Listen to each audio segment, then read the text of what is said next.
Преди броени дни Българска фондация за биоразнообразие връчи годишните си награди за прояви на борбеност и грижа в опазването на околната среда.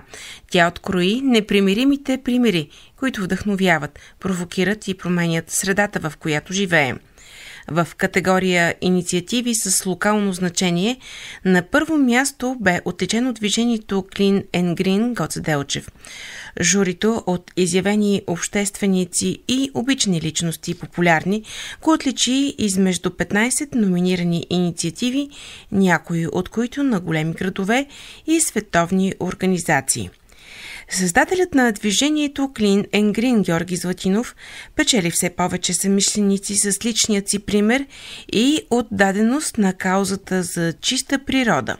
Движението се разраства непрекъснато и резултатите са на лице. За една година са проведени многобройни кампании за почистване в Гоце Делчев и региона. Периметърът на дейността се разраства и стига до Сандански, Рупите, Родопите, дори Нея и Раклица в Гърция. Освен с хигиенизиране, ентусиастите се занимават и с ремонтиране на чешми и места за отдих, с бойдисване, залесяване и затревяване. За престижната награда и за вдъхновението да увличаш хора след себе си, разговаряме с Георги Златинов от Гоце Делчев.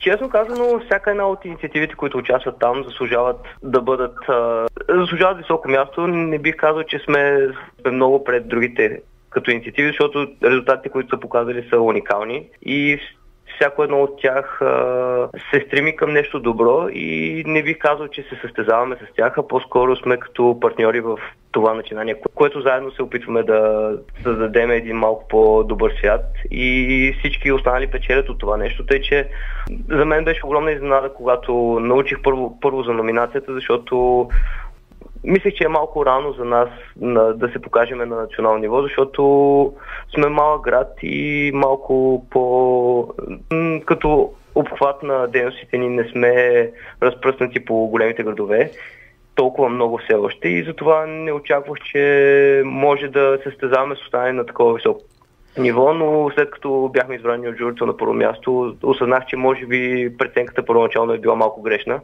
и че наистина това, което тук правим е доста добро, защото за момент сме провели в рамките на половин година около над 120 кампании, които смело мога да твърдя, че сме един, ако не града с най-чиста природа около него. Тук е мястото да добавим, че вашата организация е и съвсем млада, но всъщност има изключително активна дейност. Да, въпреки че сме отскоро, като нещата, които ги правиме в по-тесен кръг, сме ги правили с приятели и доброволци от доста време, но публично отворено към обществото за доброволци го правим от около половин година и дейностите са 4-5 на седмица и доста често се включват дори много дечица.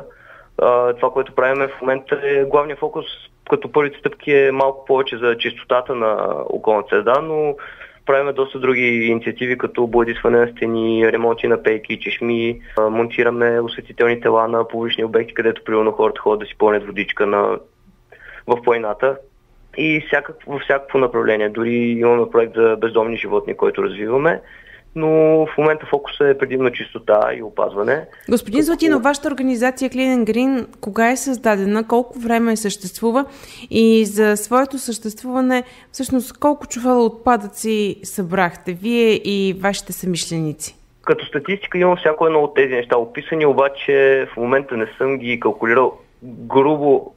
Като оценка мога да кажа, че навярно около може би близо 1000 чувала и то чувалите не са малки. Защото по принцип водя за всяка една инициатива конкретна статистика, къде се е случило, как и така нататък и какъв е резултат от нея, но в момента нямам точната цифра пред мен, но може би имаме близо 800 000 чувала събрани с отпадъци, които са една сериозна цифра. Стотици хора са се включвали в инициативите. Това, което сме почистили, е почти цялата периферия на Гоце Делчев и десетки населени места, които са в околността в региона. Как успявате да поддържате интереса и вниманието на вашите съмишленици, на всички онези доброволци, които се включват във вашите инициативи? Искрено смятам, че това, което правим, е доста стойностно и в момента проблема е доста наболял, защото всеки му е дошло до гуша от тази картинка, която гледаме в всяка една посока, където и да отидеме. Доста безразборно се изхвърлят боклуци под път и над път, както се вика. Всичко е затънало с всякакви отпадъци и това, което ние правим, не е просто едно естетическо почистване, все едно да не ги гледаме и да ни дразнят, ами тези отпадъци тровят нашите води, въздух и земя и оттам идва нашата храна. Тъй, че е далеч по-дълбоко и по-смислено е това, което правим и мисля, че хората осъзнават много стойността на това, което правим и се включват с огромно желание идват и надявам се да се увеличават и доброволците и по другите градове, където развиваме дейност и за мен ще бъде много радостно, ако постигнем нещо истински стойностно за цялата ни държава, защото проблема е доста наболял. Мисля, че може да го решиме. Какви цели си поставяте от тук нататък? От тук нататък някои хора могат да се смеят на целите, но бих желал да фигурираме в почти всички градове в България, защото делото ни е смислено. Начинът, по който решаваме проблема, е доста добър, бих казал, въпреки че отстрани може да изглежда, че ние просто чистиме, но включвайки много деца, ученици, ние работиме и към превенция на проблема, което е следващата стъпка. Тоест в процес на подготовка на уроци, които ще бъдат представени, уроци и игри, които по забавен начин ще бъдат представени в детски градини и училища, където вече ще приветстваме младите да опазват това, което ние сме постигнали като почистване, а не да се върнем обратно към същата тази картинка, която е била доскоро.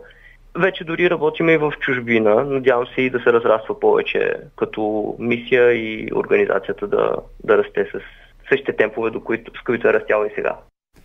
Чухте Георги Златинов, създател и вдъхновител на движението Clean and Green Гоце Делчев.